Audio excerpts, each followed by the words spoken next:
La guerre est déclarée entre Rhône Express et son futur concurrent. À compter du 1er décembre prochain, Go Airport proposera des navettes à bas coût vers l'aéroport Saint-Exupéry depuis Meyzieu. Problème, selon le département et le Citral, ce service low cost a été mis en place sans concertation. Il y a des horaires qui sont affichés, il y a des prix qui sont affichés, une signalétique qui semble utiliser, qui est celle de Citral, sans aucune autorisation. C'est une démarche qui nous paraît particulièrement bizarre, voire illégale. Peut-être illégale, mais surtout beaucoup moins cher. La navette Go Airport coûtera en moyenne 14 € l'aller-retour, contre 26 pour le Rhône Express. La durée du trajet est un peu plus longue, car la navette low cost se prend depuis Meyzieu via le T3, soit 35 minutes depuis la gare Lapardieu, contre 30 minutes pour le Rhône Express. Mais le dirigeant l'assure, son activité est complètement légale. Moi j'ai des autorisations qui m'ont été délivrées par la DREAL. La DREAL est un organisme d'État qui gère le transport public de personnes. Donc moi j'ai fait la demande auprès de la DREAL de 3 licences de transport intérieur. Donc ils m'ont été délivrées il y a à peu près un mois. De son côté, le département a saisi les services de la préfecture. Un écrivain est un citoyen comme les autres, donc avec les mêmes aspirations, la même existence sociale, donc il n'y a pas de raison de ne pas faire partie d'un comité de soutien. L'écrivain Alexis Génie ou encore le chef d'entreprise Bruno Bonnel font partie des membres du comité de soutien à Gérard Collomb pour les prochaines municipales. Un comité baptisé Acteurs de la ville, présenté aujourd'hui sans la présence du maire de Lyon.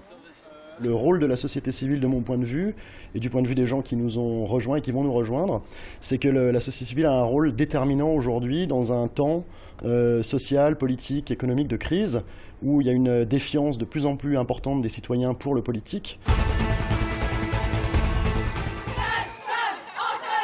La pluie n'a pas entamé leur motivation. Près de 400 sages-femmes ont défilé cet après-midi dans les rues de Lyon. Elles réclament toujours une meilleure reconnaissance de leur statut. On voudrait qu'un statut soit créé pour les sages-femmes. Nous réclamons le statut de profession médicale à l'hôpital, au même titre que les médecins. Autre revendication, être reconnu comme praticien de premier recours. Les usagers s'imaginent qu'on ne réalise que les accouchements alors qu'on réalise aussi le suivi de grossesse, la préparation à l'accouchement, les échographies. Une réunion était organisée ce matin au ministère de la Santé, une réunion qui n'a pas abouti. Le mouvement a donc été reconduit cet après-midi. Avancez vers nous. Continuez. Halte. Ces hommes appartiennent au groupe opérationnel mobile. Pour des raisons de sécurité, vous ne verrez pas leur visage. Depuis le 15 octobre dernier, ils font partie de ces policiers municipaux de la ville de Lyon à être équipés de flashball, une arme de catégorie 4 non létale, mais qui nécessite d'être bien formés. Le but de la formation, c'est de leur faire comprendre qu'ils ont une arme dans les mains, qu'ils peuvent intervenir uniquement dans un cadre juridique, qui est la légitime défense, et qu'on ne peut pas se permettre d'avoir autre chose comme possibilité.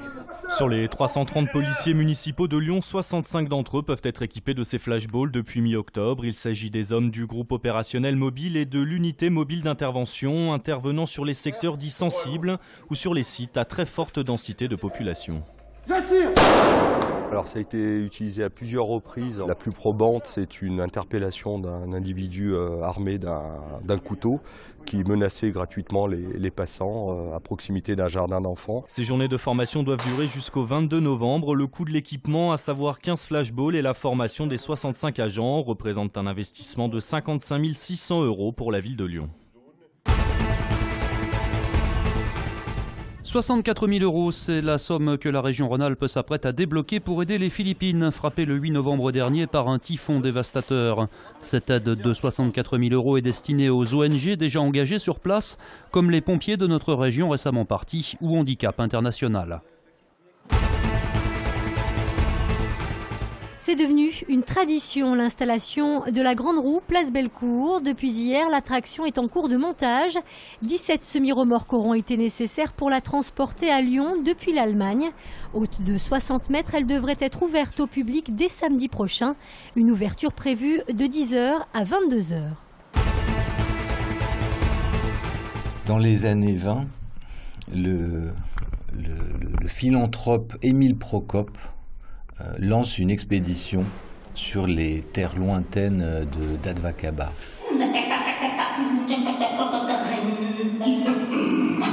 Le collectif Système Castafiore représente sa dernière création Advakabar avec le ballet de l'Opéra de Lyon, un projet artistique multidisciplinaire.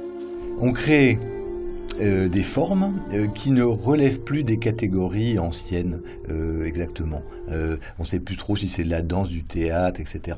Et donc nous sommes là-dedans, nous convoquons un art total où les différentes disciplines de la scène sont ont toutes leur place. Et il n'y a pas de subordination, il n'y a pas de hiérarchie. On est vraiment à la frontière du cinéma, du jeu vidéo.